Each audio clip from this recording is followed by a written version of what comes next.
Hey guys, welcome back to the Skin Scoop, Aestheticians Unplugged. What is that voice? I'm your host, Madison. And I'm your host, Lexis. I have less of the pneumonias today, so I don't sound like a loser. Yeah, you sound much better.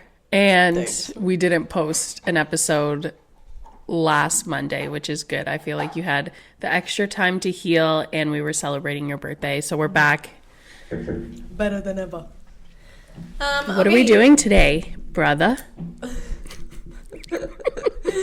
We are doing horror stories that were sent in by our listeners, and we're going to review the stories and talk about what went wrong, how it could have been avoided.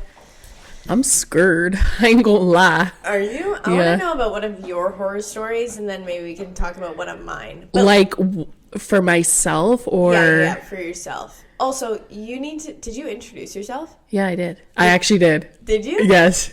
You said... Yes. On my life. Swear on the oath. Seriously. Okay, sounds good. But yeah, like something that's happened to your skin. You know what is actually really funny?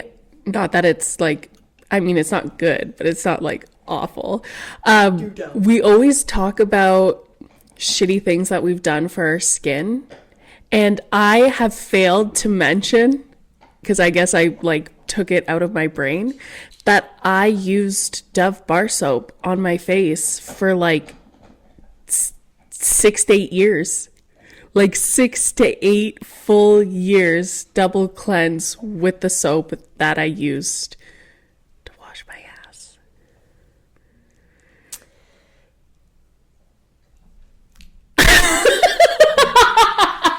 That's a horror story. I don't know what to tell you other than stunned, shocked, flabbergasted. And you know what the gag of it all is? Well, I think the gag of it all is that the Dove bar soap. Nobody gets worse. No, like...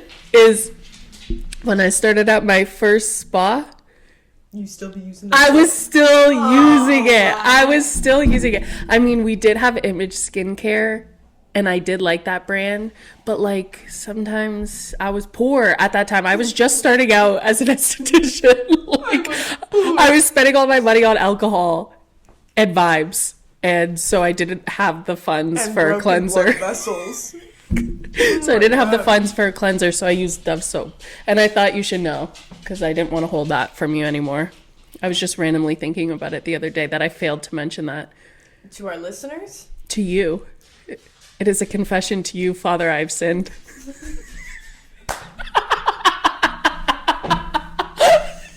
Father, I've sinned. Okay. Wow, thanks so much for that. That, honestly, cherry on the cake for my evening. Okay, let's get into these horror stories. So, story number 1. This is a listener submission. And I named it The Chemical Peel Disaster. Okay. This is already scory. So she wrote in and said, I went to a new med spa for a lunchtime chemical peel that advertised as quick and easy with no downtime. The esthetician barely asked me any questions before applying the peel and told me it was just a light tingle. Within minutes, my face felt like it was on fire. But she brushed it off, saying, that's normal. When I got home, my skin started blistering. By the next morning, I had raw, oozing burns on my cheeks. When I called the clinic, they told me to just keep it moisturized and refuse to refund me or offer any medical advice. It took weeks to heal, and now I have scars. That's awful. How do you even get there? Well, for the first red flag, no consultation? Yeah. Yes. Let's start there. No consultation, didn't ask if she has any allergies. Like, maybe she had an allergic reaction. Maybe she was on some kind of medication. Yeah. Like, scary. I actually know someone else that had messaged when we were asking about horror stories, and she said that she got a chemical peel done before prom and or like semi-formal, something like that, and they left it, like they forgot about her with the peel on, and she was like raw, like awful. And I'm like, I literally don't understand why there's so many chop shops in the industry. Like, you're literally dealing with people's faces. Also, why are you leaving someone with a chemical peel on their face? Facts. Why are you leaving the room? Yeah, facts. So, a chemical peel is my favorite treatment to do. It's not hard. So yeah, no consultation, big no-no. Didn't learn allergies, didn't see if there was any contraindications. Didn't even, it seems like they didn't even talk about the treatment? Yeah, the treatment in depth and what to expect.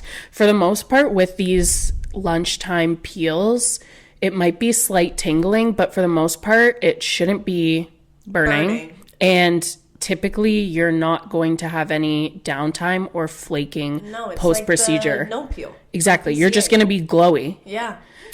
And the next thing that was also a huge red flag to me is kind of dismissing her concerns. Yeah, big time. I don't know what it is, but I feel like a lot of times people just see dollar signs. Yeah. And I feel like that's a very interesting policy that a lot of clinics have. I get not offering refunds for treatments as a whole, granted that there was no adverse reaction that happened, because you can't guarantee results, unfortunately, and that's just something that happens when you're signing up for a cosmetic procedure that is like, it's like an elective procedure. Understand. Yeah. But when someone has had an adverse reaction at the hand of a technician at your clinic, whether it's you are the owner or you are the person that had the issue, you, one, need to apologize profusely, take accountability, try to sue them, help them as much as you can. And that might mean also refunding the products or the treatments, refunding the treatments, or giving them free product to help with the adverse reaction that you created. Yeah. It is not their fault that they didn't disclose their medical history if this is why they had an adverse reaction, because you as the technician should have been probing them to know everything. And sometimes they forget, and that's why we have the intake forms, and you're supposed to go over them. Yeah, we have consent for every single treatment we do. We have consent for facials. Yeah. Fluffy facials. Yeah. Like, for literally everything. Yeah. So, I mean, probably it wasn't a lunchtime peel. Maybe it was left on too long. Yeah. Maybe they were using some kind of exfoliant at home, or also if I knew that it was just supposed to tingle lightly, and the person said to me, my face is on fire, I'm so uncomfortable right now. Off. I'd be taking that off. Yeah. Actually, when I was working at my previous clinic, we were doing like a grand opening party. And I was demonstrating a neutralizable peel from Illumier on a male client. The male client was, am I allowed to say this? I don't know. What are you going to say? The male client was one of the workers' best friends. You're allowed to say that. Okay. So she was in contact with him. I was not in contact with him. So she was supposed to give him like pre-care. She didn't give him pre-care. God. He showed up. I like say, any allergies? Like I'm like whispering to him because there's like 20 people in the room watching, and I'm like, do you have any allergies? Like anything that I should know about? No. Great. I'm looking at his skin and I'm like, it looks like he just shaved, but I'm gonna go for it. This guy just shaved a couple hours before the treatment, and I put it on his face. His forehead was fine, and he was like, my cheeks are on fire. And I was like, you shaved today, didn't you? And he was like, yeah. And I was like, she should have told you to shave like a couple days before. Yeah. or just leave it. That's fine. So I took it off of his cheeks. I neutralized his cheeks, kept it on the forehead, and he was completely fine. Scary, though. Very scary. But immediately took it off and neutralized it. Yeah. Because he was like, I'm on fire. You know what also gives you, I never really have that reaction with the peels that we work with at the clinic, but the PCA clarifying mask, anytime I put that on clients, they're like, is it normal that this is burning? That salicylic in it, I don't know. Frosting. Have you put it on yourself? No. You need to try it around your nose. I have tried it on fire. I put it on like a client's just active breakouts. It frosts. Yeah. Within 2 minutes. I was like, wow, okay, well, you needed that. That's good. It's potent. That shit's scary. But it burns. I was wondering if it would. I saw your reel today that you posted. I think it was your mom. Yeah. And you did the hydrating mask on her with the cold globes. So then I was thinking, what if we did the clarifying mask with the cold globes? Would it feel better? Maybe. Because, Lex, it's legitimate fire on your skin. You need to try it. You need to take a little bit. I'm scared. I'll do it with you. Okay. Yeah, we'll just do our noses. Okay, I'm down. Yeah. I'm down. Okay. I'm down. Okay. Should we go to the next story? We're ramblers. Yeah, I'm going to read it to you. Yeah? The next story is microneedling gone wrong. So I just realized that you're wearing a hydrofacial care hat. Sponsor us! I'm dead. When you share a brain cell. Only have one. I'm dead. Okay. Tell the story. Microneedling gone wrong. I was so excited to get microneedling done to help with my acne scars. The clinic had great reviews, so I thought I was in good hands. The provider numbed my face, but didn't explain much about the procedure. Why are these people never explaining anything about the procedure? I don't understand. That's literally the whole point of your consult prior to your treatment. But whatever, what do I know? During the treatment... What do I know? During the treatment, I noticed the pen dragging a bit, but she said it was fine. Afterward, my face looked like it had been attacked, raw, bloody, and inflamed beyond what I expected. The next day, I had massive welts, and within a week, I developed infections in multiple areas. When I went back, they blamed me for not taking care of my skin properly, even though I followed the aftercare exactly. I do see this a lot. Not infections, but like passing the blame on to the person. This is scary. Yeah, this is like passing the blame. Borderline staff. And tell us, what do you think went wrong? Numero uno. Okay. No consultation. We need to, like, why, what?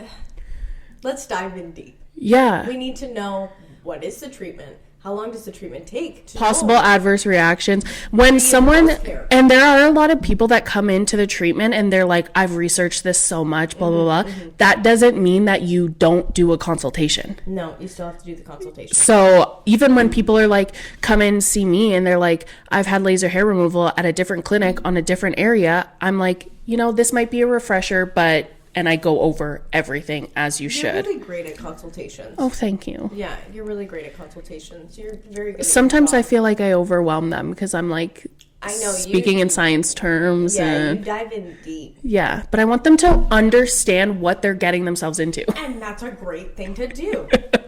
Please don't yell at me. God, I'm just a girl. Okay, tell me, what do you think wrong? So the no consultation, red flag. We don't like that. That gives me the ick.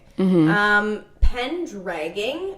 Scary. No. And it doesn't say anything about if there was a gliding agent, which I don't like. True. Right? So, but do people do that?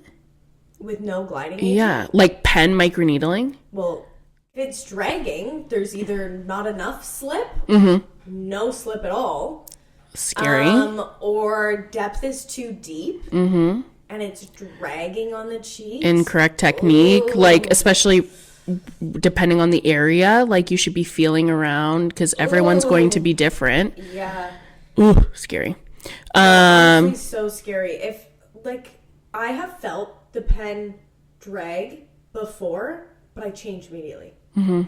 Like, you know, like when you're going and then you just feel that little, and then I'm like, change the depth or add more slip. Yeah. Like it's something. Yeah. I don't just keep going. I know. It's so crazy. Like, it's like lack of... Brain? Yeah. Something like that. Common sense? Oh, common sense ain't so common. No, clearly. So not cool. Don't like that. I mean, it's normal for your face to be... red, hot. bloody. It can be inflamed. Yeah, like swollen. Yeah, swollen is normal. I don't think uber bloody is normal. No. You want pinpoint bleeding. So a little bit of blood, that's okay. But, you know, when we get into massive welts and infections... Like, you're well past your clinical endpoint. Well past. Yeah. Were you and you probably weren't even there to begin with, because what depth were you using? Yeah. So, like, either unsanitary tools. Gross. Unsanitary gloves. Or, like, the amount of time I see people leave the room with their gloves on or do all these things and then come back for treatments like microneedling, like, that is just... my mind is blown because of how important these sanitary practices are and how much it is stressed during school. Huge during school. Like crazy. Yeah. So... like, we had to get a full certificate in, like, sanitization practices with... yeah. So yeah, incorrect depths, no gliding agent, no consultation, unsanitary. And then you got, gaslighting. Oh my God. Like, come on. Not only do we have to get it from these men, we have to get it from the clinics as well. Like, come on. We're fighting for our lives out here. We're fighting for our lives. Oh my God, that's so funny. So yeah. Yeah, they didn't take responsibility and they blamed the client, and that is gross. And obviously the provider should have explained the process, potential risk, technique should have been used that was proper. Yeah.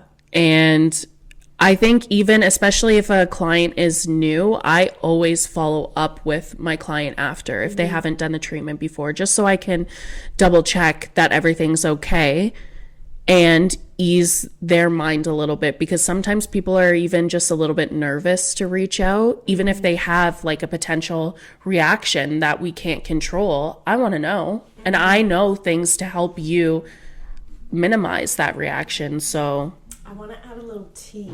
Oh, But I don't want to get a lawsuit, you know?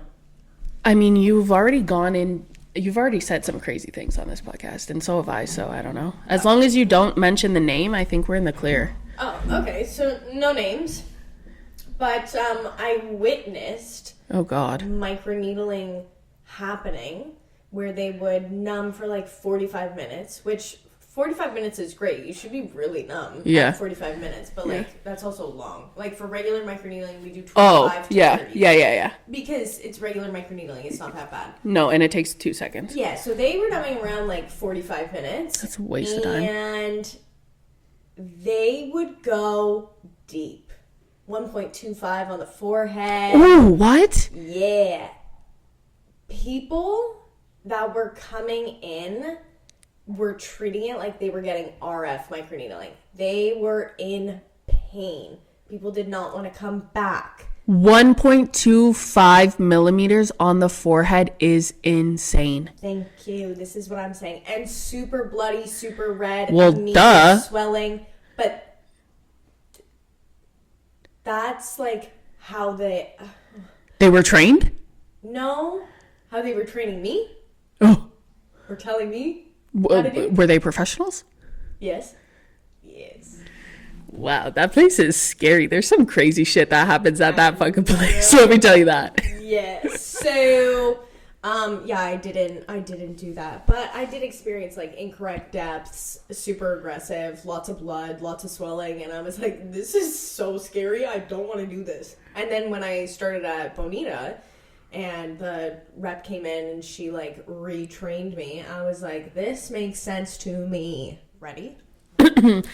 Okay, tell me about story number 3. I booked a laser treatment for pigmentation removal. That's my shit. The provider assured me it was safe for all skin tones. Oh, I know where this is going. I noticed some areas felt hotter than others during the session, but she said that was just my skin reacting normally.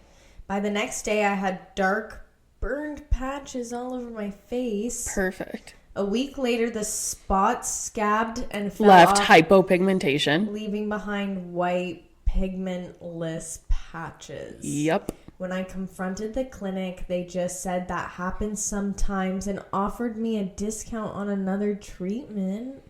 Sounds like they did IPL on a skin type 4 or 5. Oh, this is sad. Yeah, and it happens all the time. I literally know a plastic surgeon's place that did an IPL on a skin type 5 and burned her. Lex, this is sad. I see it all the time. This makes me sad because once you go white like that, you ain't never coming back. Well, you can.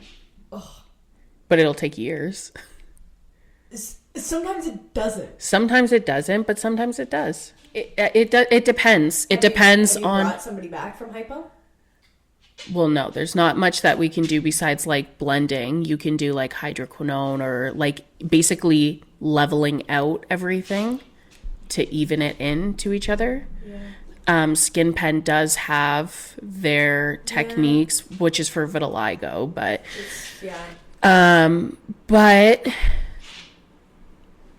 it depends on how bad the thermal injury was or what happened.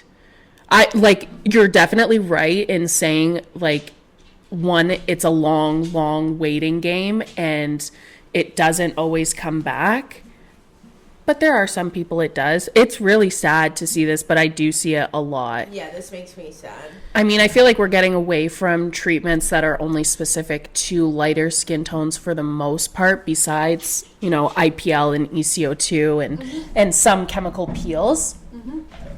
But just because your treatment, your laser, your chemical peel is indicated to treat darker skin tones doesn't mean that you can just go balls to the wall. You still have to have... Proceed with caution. Exactly. And not only that, but this is specifically why I am so strict with my pre-care for treatments with darker skin tones. Depending on how dark they are or what treatment we're going to do, you are pre-treating your skin for 2 to 10 weeks. It depends on what we're doing. Yep. So, yeah. Anyways, let's get into this. What went wrong? It sounds like they did IPL, which not great. Not cool. Not great for darker skin tones. It's only for skin types 1, 2, 3. The provider dismissed signs of excessive heat by the patient. If a client is like levitating off the table, something's probably wrong. Yeah. Except unless it's me, then I just have a low pain tolerance. And then again, clinic didn't take accountability. This is just so wild. I also had another friend who messaged me during this and said that she had gotten Brazilian laser done and the girl burned her booty hole. Oh my gosh. Yeah. Yes. I was like, that is so awful. Like, I'm so sorry that happened. But Wow. I think it's really, really important to research what treatment you're getting, research the provider that's doing it, look at the results, Yeah. and honestly, make sure that they have results of multiple skin tones. Now, sometimes they'll have them in their phone and they don't have them posted on social media because obviously not every client is comfortable being posted, but it's worth it to ask during your consultation. Yeah. You should always do a consultation before getting anything done. Like, even, like, for me, I would never book somewhere and just book microneedling. I would book a skin consultation. I want to chat with you. I want to like see. But if we the even thing vibe. is people still think that aesthetic services are instant gratification, like a hydrofacial. Yeah. They still think that regardless of how you say it, and you could say it till you're blue in the face, that one treatment is going to be enough to get them to where they want to go. Yeah. So they're like, I already kind of did the research. This is what I want. Like, do you have time tomorrow? Yeah. And then the good clinics are going to be like, no, we don't have time tomorrow, or we would prefer you come in for a consult so we can determine if you're a suitable patient to receive this treatment. And then they're like, no, and then go to the chop shop down the street that will do it for $2 on Groupon. Those damn $2 Groupons. They get me every time. Like, this girl's so heated right now. If you see anything on Groupon, run away. Like just is Groupon still a thing? It is. It is. It's only for getting tickets to the Great Wolf Lodge. Like, don't use it for anything else. Should we go? I was just gonna say. I love the Great Wolf Lodge. Should we go for your birthday? Medieval times and then straight to Great Wolf? So, anyways, I'm so sorry if you guys have ever experienced an adverse reaction like this, or have been scarred to the point where you're scared to go back and get an aesthetics treatment done by another provider.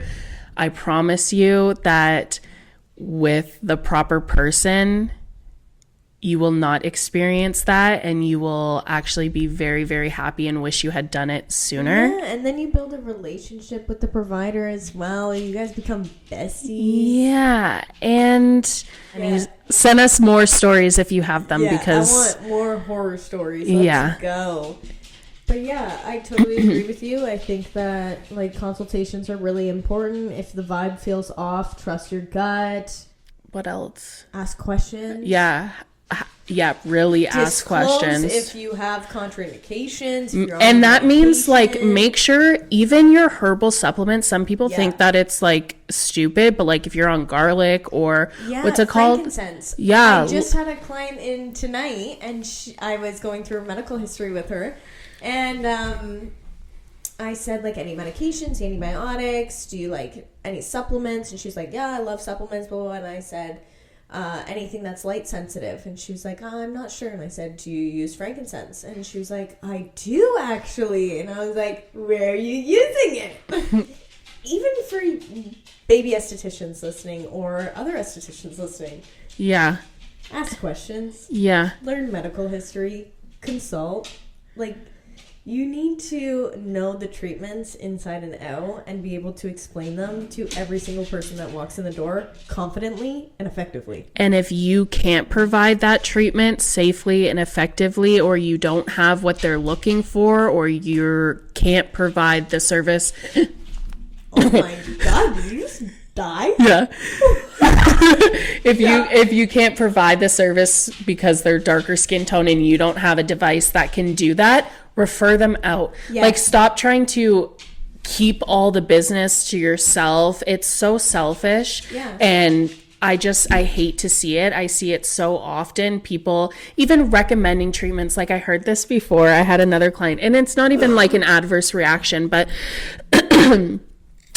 there was this girl that came to me at my old clinic, and she was really, really crepey. Like, she was probably 50 years old, but a sun lover all her life. She had like the cobblestone wrinkling. Like, there was a lot going on there. And her previous provider that she consulted with recommended regular pen microneedling to her. And I said, I would never, ever recommend pen microneedling. Like, you could do it, but you would have to do 5 million treatments, and you're still not going to get where you want to. No. Unfortunately, you will have some improvement, but you are not going to get what you are looking for. I recommend RF microneedling if you're going to do anything. And she said, well, my last provider said that she doesn't believe in RF microneedling. And I was like, well, does she not believe in RF microneedling, or does she not have microneedling with RF? She doesn't have it. Yeah. So, you know what I mean? Like, you are just being selfish and trying to keep people in your practice, which I get that it is like, but you can't provide them the results that they want. Exactly. So like, why are you taking their money? And then that's why we get a bad rep, and people are scared to come see us and think we're quacks. Before we were working together, I referred people to you all the time. Mm-hmm. All the time. Yeah. For tattoo removal and stuff. Tattoo removal. The Venus Lake. Yes. The mark on the lip. What's it called? Venus Lake. What is it? Broken blood vessels on the lip? Mm-hmm. Yeah. Basically, yeah. Let's explain it a little bit. Okay, sorry. You asked me what it's called, not what it was. I just needed you to repeat what it was called. So broken blood vessels on the lip, but then also there was the eyebrow tattoo removal. Yeah, she was yellow AF. Yeah, I had multiple people come in who had like severe melasma, and I referred them to you. I love melasma treatments. Because you had the Pico. Yeah. And we couldn't do anything. We didn't have Ultra yet. Yeah. So I referred multiple people to you. And we weren't even friends. I know. Well, we were kind of friends. We weren't friends. We were kind of friends. We weren't friends. But we were kind of. No, we weren't. We chatted.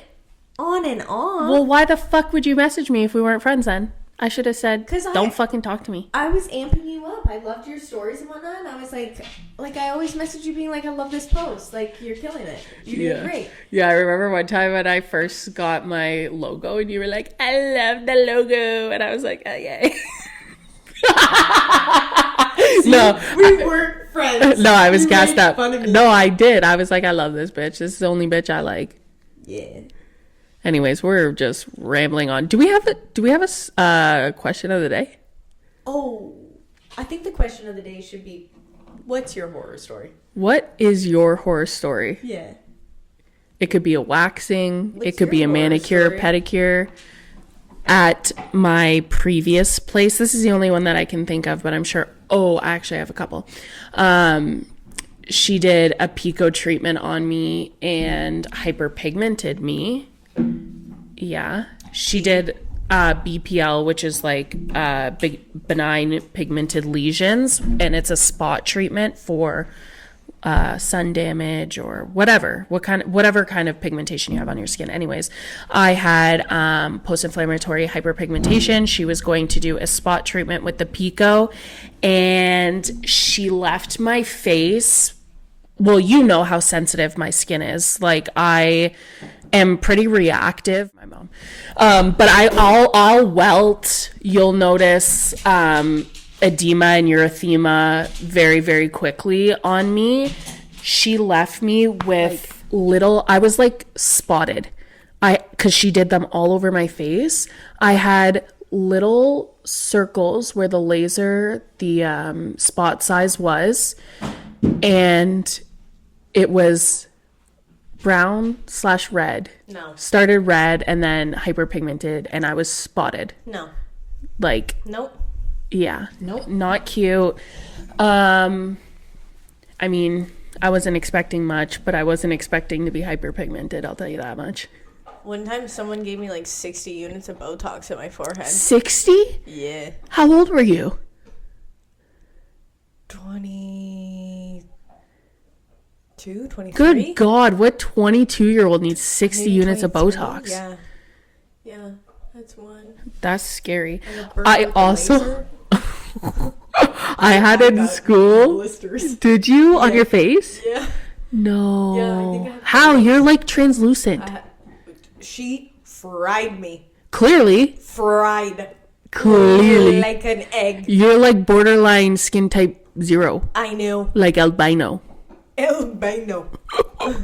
Yeah. I also had it in school waxing. Oh no. Which like you can't get mad at it because we're all learning, really. I would still get mad at it. But like it was a bikini wax and she just could not grasp it. She was ripping in the wrong direction. She like ripped skin off. I was scarred down there. The teacher and the students kept being like, okay, you need to do it like this. You need to make sure you're holding it taut and rip along the skin and flick your fucking wrist. Yeah, and she just was not doing it and she kept hurting me. And the teacher was like, I'm just gonna finish here. She was a huge stoner and she got kicked out of school soon after. Oh my god, just to add that in. Soon after, so I don't think she cared. Oh my god. But yeah, she fucked me up. I was waxing my stepdad in school. We were waxing his back. Oh, when you had to do the back waxing and you just had all these hairy men. Yes, I know. Always, we had partners because not a lot of men wanted to come in. So, and we had a big class. So we had partners, and my stepdad came in, and we're waxing his hairy fucking back. And we should have trimmed it. We should have. No. Yeah, we should have trimmed his hair before waxing it because it was long. It would not come off. I'm dead. It would. He literally like looked back at me and was like, "Rip the damn strip off." Like he was mad. I've also fucked myself up. Like I went to give myself an eyebrow wax. Was going there. I gave myself an eyebrow wax, but I had eyelash extensions and it got in my lashes. That was not fun. No. But what can you do? I was blind, so I couldn't see. Yeah. Because I had my glasses, so I took my glasses off. I didn't have my contacts, and I was just like raw dogging it. I hate when we raw dog it. Any hooters? Really good stories. That was fun and fresh. So yeah, send us your submissions if you have any that you would like to be included. Thanks for listening, guys. Yeah. Thanks for listening. Thanks for tuning in. Happy Monday. Spending your Monday with us. We will see you on the next episode. Like, subscribe. Like, comment, share, subscribe, do all the things. What? Okay, bye, guys.